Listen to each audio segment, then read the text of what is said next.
Now, as I was preparing for the show, Jamarr, I went to many of your social platforms, and I noticed that you have a pretty decent following. You know, on Twitter, you have over 8,000 people. Instagram, over 1,800. On Facebook, on one of your pages, over 5,000. I'm not sure. I didn't check the other one, but so I have basically a two-part question for you. The first part is, are you consciously building a following on every single platform, or is it happening organic because of your content? And the second part is, how big of a part is it playing in your business as an entrepreneur? So the first part of your question, consciously, absolutely. On all the platforms. On every single platform that exists that I find interesting. Okay. So there are more than 4 platforms out there. There's maybe 30. There's maybe 50. Yes.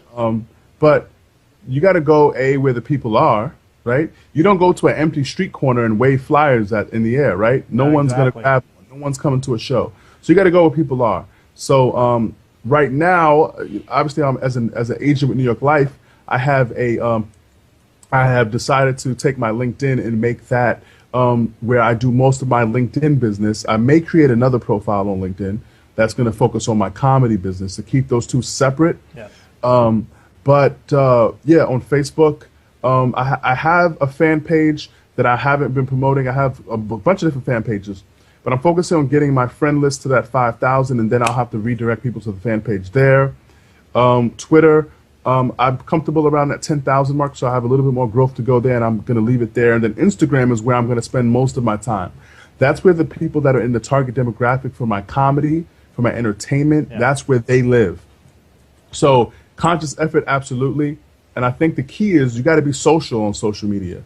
If you're on social media and you're never reading people's comments, you're never liking them, you're never sharing things, it's just all about you, it goes really against the school of thought that I subscribe to, which is the Gary Vaynerchuk, the jab, jab, jab, right hook. Exactly. You know, you give, which is not just you giving away content, but you sharing interesting content. That's you right. Commenting and sharing your thoughts on other people's feeds, being an active player. And here's what I would say. Most of my business, if you count, all right, people attending shows, then I would say, yeah, Facebook, Twitter has definitely helped. Instagram, still waiting to get the data on that and the analytics. But I would say that email, which is another social platform, which is more direct, so you don't see it, you don't see those numbers. My email list is over 5,000 as well.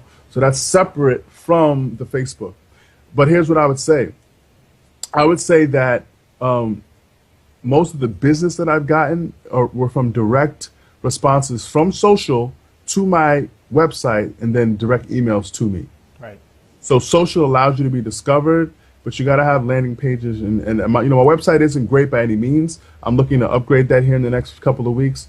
But it has, I just got a lead in yesterday that's, offering me $800 to MC a 3-hour music show. And essentially, I'll be going on in between acts, just keeping the audience, attention awake. Yep. And so that came directly through my website.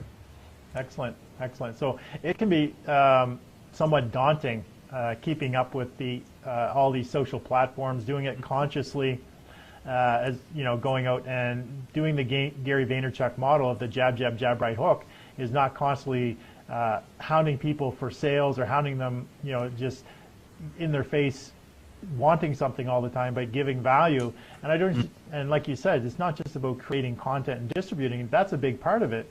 And you'll get a lot of followers just by doing that, but you also need to engage with the people. And that's the part that can be time consuming. Yes. Because actually in part of my authority acceleration formula, or my program, is a 1-10-100 formula. For every 1 hour of content you create, you need to do 10 hours worth of distribution and engagement. Mm-hmm. So for every 1 hour, you need to do that 10 hours of engagement and distribution, and you need to do that for 100 days consistently. So if you're doing 1 hour a week, you need to keep that up for at least 100 days. 1 hour a week of content creation, 10 hours a week of distribution and engagement, and you continuously do that over 100 days, and you will accelerate your authority and grow your platform, your business, your reach to other people. And sticking with that sort of philosophy and that formula, I think a lot of people sort of do it the opposite way. They'll spend 10 hours creating content, but only 1 hour actually engaging or distributing that content. They'll create something, they'll put it out on Facebook or whatever, or do a quick tweet, and that's basically the end of it. And then they'll do something, you know, they do that. So they have it reversed. But what you need to do is that for every 1 hour, you need to spend that 10 hours of engagement distribution, because content may be king, but distribution is queen. And we all know the queen really rules the roost, right? Absolutely. So I'm a chess player, so I know all about that. So that's one key piece of advice. I'm glad you brought that up. Definitely. So also, when I was actually, you know, I was getting ready for the show, so I'm on your social media, and I went onto your YouTube, and I found this video where it's a very motivational video, and it's a spin-off of the Matrix pill scene with Neo and Morpheus. But your spin-off, the way that you did it was very Les Brownish, like very motivational, like that type of Les Brown motivation you get on Les Brown. Who is that guy? I don't know who that guy is. You don't know who Les Brown is? I'm half kidding. I kind of know who he is, but I never really watched any of his content. One of the most is he as good as me? Famous motivational speakers that out there today. Him. Is he as good as me? You know, he's up there. I'm not going to say who's better, but I'm just kidding. I know you are. But a big part of that video and the way you think is like mindset plays into achieving a lot of your goals. So how do you just want to talk about that? You know, why did you actually do that video? How big of a part do you think mindset plays in achieving goals, and how has it played in you achieving your goals from the time when you were in the Navy to now? Well, I would say that, you know, mindset is actually everything. I've seen comedians who were in wheelchairs, but they had the right disposition for their predicament and were hilarious.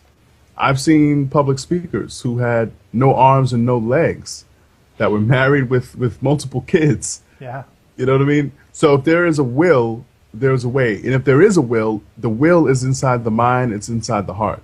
So I would say that, like I was telling you about we were talking pre-show, and I was telling you that to me there are 3 phases of understanding how to be a better public speaker, how to be a better comedian.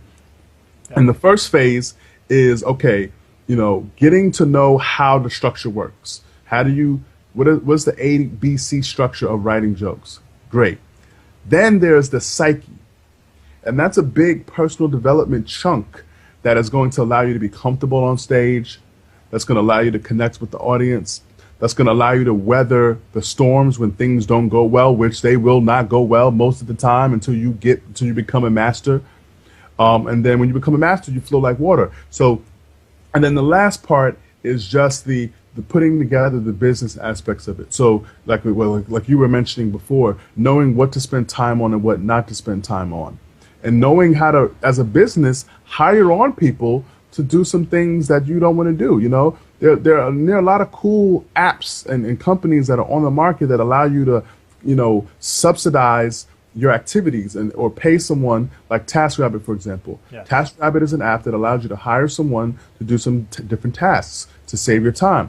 Well, if you're stuck down in Long Beach and you need to get up to pick up your suit for tomorrow's event, hire someone else to do that for you, so you don't have to rush and risk your life to try to get to your suit before the cleaners closes. So it's understanding how to be, you know, more organized around your life. And I think that mindset is everything. And I think we can all be a little more organized. We can all be a little sharper with our thinking. Obviously, the food that we eat is going to play a factor into how we think and feel during the day. But I think you got to be willing to spend time understanding how to cultivate your mindset. And from there, you'll understand that the mind and body, having them in balance is vital. I made sure today I got up and ran this morning, and I did some pull-ups on the pull-up bar outside in my compound. And, you know, I just, you know, I want to constantly be chiseling away a little bit. You know, I don't want to do you know, the day before Thanksgiving, since I know I'm going to pig out, I'm going to try to do 500 push-ups one year. That's what I did. And my arms were hurting for like a week. right? Because I overdid it. It's Makes it a about little tougher to pick up that fork too. it was. I lost weight that Thanksgiving, just because I couldn't eat because I was in so much pain. But I think understanding mindset's going to lead to you having everything else in good working order. Your mind is like the engine, Yeah. right? You got to keep it. You got to get the routine checks. You got to constantly upgrade it, add some chrome, some platinum, and keep it lubricated with the proper nutrients so that you can function properly. But you got to fill it with the right information because it's like a supercomputer that if you throw a Trojan horse on it, it's going to self-destruct. Yeah. And I don't know, you're probably familiar with Napoleon Hill, but he's the father of mindset. He's the one that, for 20 years he interviewed the wealthiest and the most successful people in the world at the request of Carnegie. Well, I would say that Dale Carnegie, or maybe even Earl Nightingale, was probably the father of it all. Well, I believe Earl came around the same time or just after Napoleon Hill. But I know that because I've listened to Earl Nightingale stuff as well as Napoleon Hill has the 16 Laws of Success, which took him about 20 years to actually come up with. And mindset is the biggest one. Whatever you believe, you will achieve. Absolutely. As long as you put in the action, which for the fans of The Secret, I think that was a missing component of that whole piece, is that they didn't talk about the action that you actually need to put in place. Because if you have a dream, it's just a dream until you actually add action to it, then it becomes a goal. Then it's something that you actually achieve. So it's not, to turn a dream into a goal, you need to add some action to that as well. Mm-hmm.